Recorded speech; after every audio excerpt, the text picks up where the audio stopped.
Something new that you've started here over the last week or so is blogging. You had a nice meeting there with Vernon Hill, Yeah. the Republican, and going on the Mass Live. And I know you've done some online things with our website before, Right. but we're getting a little more structure now. You're going into the blogging world. Yeah, what's the world coming to? And you see Landon blogging, eh? But it's something Mass Live and the Republican opened up the opportunity for us to do it. You and I had a nice lunch meeting with Vernon Hill and talked over some different things with the Republican and our coverage and beat writers, and then it led into maybe doing some blogging, and they asked me to do it. I don't have a problem doing it. It gives me just another opportunity to stay engaged with our fans. What I like about it is they've sort of given me a clean slate. I don't have to just talk about Falcons all the time. I can talk about hockey or the business side of hockey or whatever I really want to talk about that I think the fans will be interested in. So I look forward to it. I think we're going to, our plans, if we can work out a couple little last minute kinks and they can give me one more lesson on how to go through the process of doing it. I think probably next week, probably Tuesday or Wednesday, we'll start it next Tuesday. And it's something we'll do on a weekly basis, probably every Tuesday, I think is the plan right now. But certainly, and we'll be doing the same thing, I think, Damon, that we've done when I've done put some things on our own website. I'll be sort of addressing some questions that I get, emails I get during the course of the season, and maybe take the answers to those with the blog so that people, the masses or the people that are following it can see sort of what's going on, not just with the Falcons, but everything that's going on that I think is of interest that they'll find of interest. With that said, going into the regular season here in a very short time, we've gone all summer long getting a variety of topics, everything from parking to concession foods. As we get into the regular season, not far away, any major changes around the arena that people should be aware of going into the regular season opener? Or well, I don't think they're going to see any major changes right away. I think there's been a lot of meetings going on between myself and Global Spectrum, Matt Hollander, the general manager of the building, and Diane from who heads up the concession operation on different things. As you know, we're trying some different things with Dollar Hot Dog Day on Sunday, October 16th. We're doing a couple of those. We're putting a couple special all-you-can-eat programs together. So we're trying to tinker with some things we do on the food side.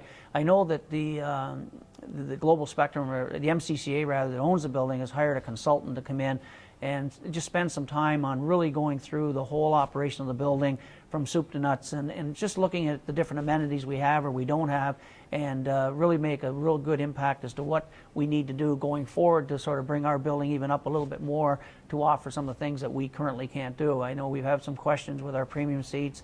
We have some questions with a couple other of the concession operation, but most of that is going to take capital investment, and the MCCA wants to really get their handle on that before we start deciding what we're going to do. But it's all good stuff.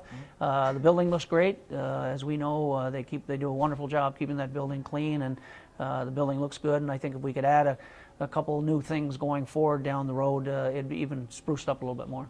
Damon Markiewicz along with Bruce Landon coming to you on the road this week from Conca Sport and Fitness, 1425 Westfield Street in West Springfield, presenting sponsor of these weekly webisodes, something we'll do all season long with Bruce, the head coach, assistant coaches, players, you name it. And Bruce, before we let you go this week, I want to, looking around here, you mentioned that you need to get on a program. Yeah, and, thanks. That's nice, yeah. Well, I didn't say it. You said that. No, I did. I'm You're not right. saying anything. You're right. But there's some great bikes here. What's the chances of we seeing you here on a weekly basis? You know, Steve and I may talk when this is over. You know, I don't live far from here, so I have no excuses. Of course, I live even closer to our own weight room at the Mass Mutual Center, and I keep using an excuse not to get there. But as you know, I used to on a regular basis. So it's just a matter of sitting down with my calendar and plugging in what I call Bruce time, which is about maybe 45 minutes a day to try and find a way to do it. The summer was good to me, Damon. That's all I can say. On a serious note, how important, I mean, you see this from a hockey GM perspective, NHL affiliate perspective, how important the fitness side of it's more than just ice now, more than just going out on ice, the off-ice stuff. I was talking to a couple former players not too long ago, and the change in the workout and the conditioning and the commitment of the players today is night and day compared to what it used to be. And we were talking about when I turned pro 1969, so that shows you how long ago, you used to go to training camp to get into shape. I remember a quick story. I got a letter from the LA Kings who had drafted me telling me they wanted me at 175 and the report camp at 175, and at the time I was pushing about 192. So they told me I'd be fined $100 a pound if I didn't get into shape before camp. So obviously $100 a pound back in 1969 was a lot of money. So I was in shape. I reported at 174 and quickly put on about 12 pounds after I got through the opening day. But the conditioning is so important right now. There's so much money for the players. You see it. Our guys are in the building early, stretching. They're on the bike before practice. Doing different things. Our strength and conditioning coach has them going through after practice. It's not like it used to be just going out for lunch and heading home for the afternoon. They're at the gym in our own workout facility after practice, watching video, doing all the things they have to do to prepare to be a great athlete, and realize that there's a lot of money to be made if they get to the National Hockey League. And the commitment of the guys and the size of the players and the low body fat is incredible compared, like I said, it used to be a number of years ago. Well, Bruce, once again, as always, I appreciate you coming on. It's a busy time.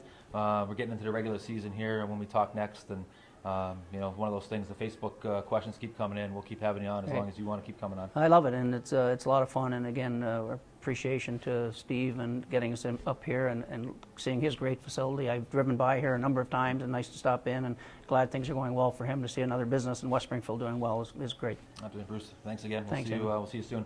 Thank you out there once again. Thank you to Conca Sports hosting us here today, the official sponsor of these weekly webisodes. Steve Conca, Conca Sport and Fitness. Check them out, 1425 Westfield Street in West Springfield. Great presenting sponsor here, these webisodes, something we'll continue to do all season long with coaches, players, GMs, you name it. Don't forget about the social media streams. Go to falconsahl.com. Check out the official Facebook, official Twitter, always updated, keeps you informed with the Springfield Falcons. Don't forget about your tickets as well, on sale at the Mass Mutual Center box office. Opening night coming up, October 15th, the home opener. Opening weekend next weekend for the Falcons. So until next week, from Damon Markiewicz, Bruce Landon, thanks for watching us. We'll see you next time.